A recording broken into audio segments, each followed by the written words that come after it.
WrestleMania is done and The Rock did not show up. Is he going to turn up for Backlash? No, but a lot of people are going to miss Backlash, including Cody Rhodes. No opportunities again for Bayley. Let's instead focus on who is going to be there, because I've broken down a few matches that I think are going to turn up at Backlash 2025. Some of them won't make it all the way. Triple H likes a smaller card, but let's go through what WWE building towards and what we're likely to see in the near future.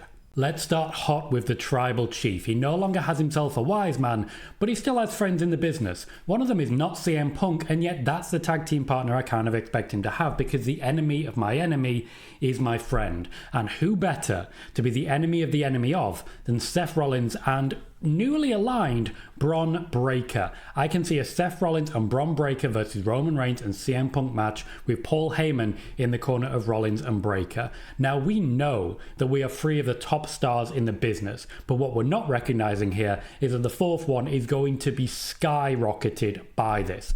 Bron Breakker has stepped into the shoes of Brock Lesnar, replaced them in every possible way, and he's not pissing away his talent, I can tell you that. So imagine a spear versus spear element of Bron Breakker, Roman Reigns. The hatred that CM Punk and Roman Reigns still have for Seth Rollins, and of course Paul Heyman in the corner ready to distract them to a loss. It's a star-making turn for Bron Breakker and a huge opportunity for everyone involved. This is gold. It's also a full-on stalling tactic, because both Seth Rollins and Paul Heyman seem to be getting their orders from Rock, thee. John Cena has his connection with The Rock, but Seth Rollins is right there with them, and they are building a faction that will outlast John Cena and in many ways outlast The Rock as well. They are building the future, and it goes straight through Roman Reigns and straight through CM Punk. We're going to go in the exact opposite direction to hatred for the next one. Respect and a World Heavyweight Championship. Jey Uso defending against his brother Sami Zayn, or Sami Uso depending on what you want to call him. You thought I was going to go Jimmy, but I never want to see that match again.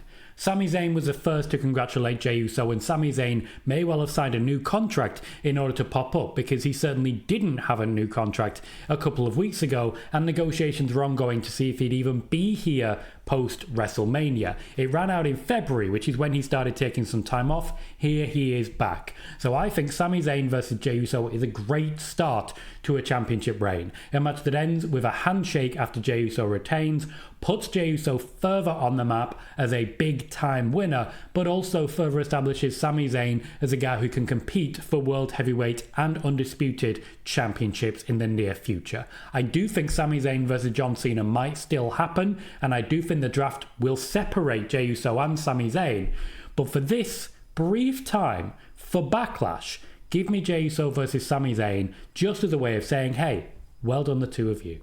We have only 3 of the 5 women's championships on the card. We're missing the United States Championship and one of the actual women's championships, but we are including an Intercontinental Championship. Becky Lynch turned on Lyra Valkyria almost immediately. What was the point of that championship reign? It lasted a day, and that has set them up to feud. Becky Lynch, now a heel, as is Seth Rollins. I can definitely see Becky Lynch becoming a Paul Heyman girl. That said, for Lyra Valkyria, this is another big opportunity against one of the top names in the industry. This is a match that was briefly being pitched for WrestleMania if Becky Lynch had been available, and it also means that after Becky Lynch defeats Lyra Valkyria for this championship, we can move on to Becky versus Bayley, giving Bayley another chance at around SummerSlam time to establish herself at the top level. Someone who should have been established a long time ago still apparently needs to prove to people that she is at top level. Well, she can prove to Becky Lynch, and she can stick a massive middle finger up to Triple H at around the same time. First though, Becky Lynch versus Lyra Valkyria. Lyra Valkyria becomes a transitional champion, unfortunately, but stepping in the ring with Becky Lynch is far from a bad way to kickstart your career. The next match is more heart over head, please forgive me for it, but Triple H owes a lot of people a damn apology for this. The Tag Team Championships on Smackdown did not make the WrestleMania card, though the Raw side championships did. Instead, they're giving us a TLC match on SmackDown. I want that to be thrown out. I want to get to Backlash and add one more team and still have this TLC match, because an apology is damn well owed. I have the Motor City Machine Guns versus the Street Profits versus DIY versus Pretty Deadly. 4 of the many tag teams who've really helped to establish the SmackDown tag team division as amongst its absolute best. Hell, throw the Lucha Brothers in there. Give me Penta and Rey Fenix in there just for the hell of it.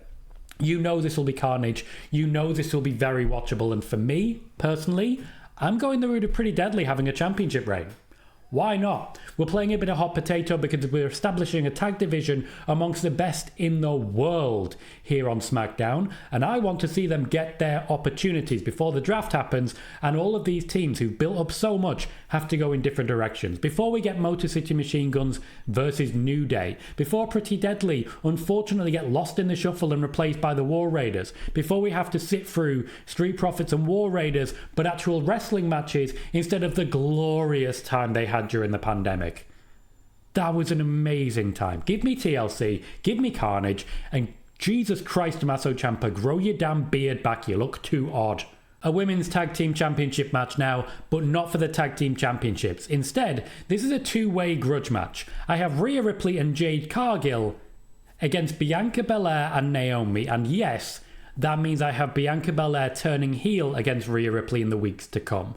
Jade Cargill is still being established. She put on a serviceable match with Naomi, though I also think Naomi stepped up in order to provide that at WrestleMania. Bianca Belair, Rhea Ripley and Io Sky put on a banger. We already know what they can do, and we continue to build towards what seems to be a honest-to-God main event level women's feud between Rhea Ripley and Bianca Belair. We know that's where they're heading, and we know they're going to stall in order to get there. So instead, let's put Rhea Ripley and Jade Cargill together as Bianca Belair solidifies a heel turn, siding with Naomi. That's another opportunity for Naomi to be put in the spotlight, an opportunity for her to step in the ring with Rhea Ripley, and a chance to keep building towards a Ripley-Bianca Belair feud. Plus, Jade Cargill gets an opportunity to be in a tag team that protects her, much like she was with Bianca Belair. She has been exposed on a number of occasions, as I said, serviceable at WrestleMania, but alongside Rhea Ripley, they can really play to their strengths, which will be strength. So give me that feud and give me a win for Bianca Belair and Naomi, because I want to see Belair pin Ripley going into whatever their feud ends up being. Dominic Mysterio does not appear on this card for me. I want to take a little more time before we head into Dominic versus Finn Balor, but the United States Championship does. And this, for me, is simply a reunification of everything that we've already seen. I want some carnage. We're going to get some. The WWE have been doing great triple threat matches recently. Jacob Fatu versus LA Knight was brilliant. I want some respect on Braun Strowman's name for the work he's done to build the both of them. While I do think Jacob Fatu versus Solo Sikoa is incoming probably sooner than we think, I do think Jacob Fatu can continue to be built with matches like these. A triple threat for Jacob Fatu, LA Knight and Braun Strowman. Give us something hardcore. Give us some weaponry. Give us some more moonsault. Give us some power game. I just want to see more from these, because while they've already given us a lot, I think there's a little more to come from this before we then start to evolve the United States Championship scene. With the draft, we will get some new figures in this. We desperately need them. I do think we're going to see situations where Jacob Fatu takes on a whole host of new people. I potentially would put Drew McIntyre in here against him eventually, but for me, Jacob Fatu needs a few wins under his belt first. The Wyatt Sicks arrive on their first PLE in WWE, or at least one of them does, and the rest of the Wyatt Sicks work to support. I have Alexa Bliss and Nikki Cross challenging for the Women's Tag Team Championships against Liv Morgan and Raquel Rodriguez. You cannot leave Liv Morgan off a PLE anymore. You simply cannot. She's become integral to the show. The same can be said of Alexa Bliss. She's been missing for a while. Let's get her back in action, and let's get her working with the Wyatt Sicks, as we know eventually they're going to. A winner here, I've got to give it to Bliss and Cross. I think let's start giving them championships, because while the Wyatt Sicks I think should largely stay away, Alexa Bliss and Nikki Cross, there's a feud coming for me, so give them the championships, at least for now, to put them both over, to continue a rebuild of Nikki Cross, and to further establish credibility going into whatever Alexa Bliss will be doing for a brief time with the Wyatt Sicks. The Women's World Championship is up next, because while Rhea Ripley and Bianca Belair ignored Io Sky, I'm simply not willing to, and neither is Roxanne Perez. Roxanne Perez was supposed to be facing Bayley at WrestleMania. This did not work out eventually. She was moved to NXT again, very briefly, for a match on Tuesday against Stephanie Vaquer, and that leaves her with an opportunity. She did attack Io Sky during the match with Stephanie Vaquer, which gives a further opportunity there.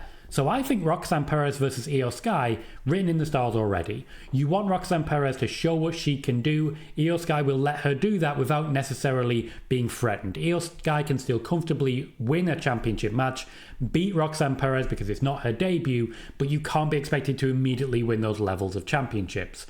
It establishes Roxanne Perez as a threat immediately, meaning she can still work with Bayley once Bayley's in and around the Intercontinental Championship. We could then move to, for example, Roxanne Perez versus Lyra Valkyria, as Lyra Valkyria comes further down, and we do have further opportunities going forwards there. It's a great match, high flying from Io Sky, and I think this could be the exact tempo we're all looking for. An Io Sky win, Roxanne Perez versus Io Sky.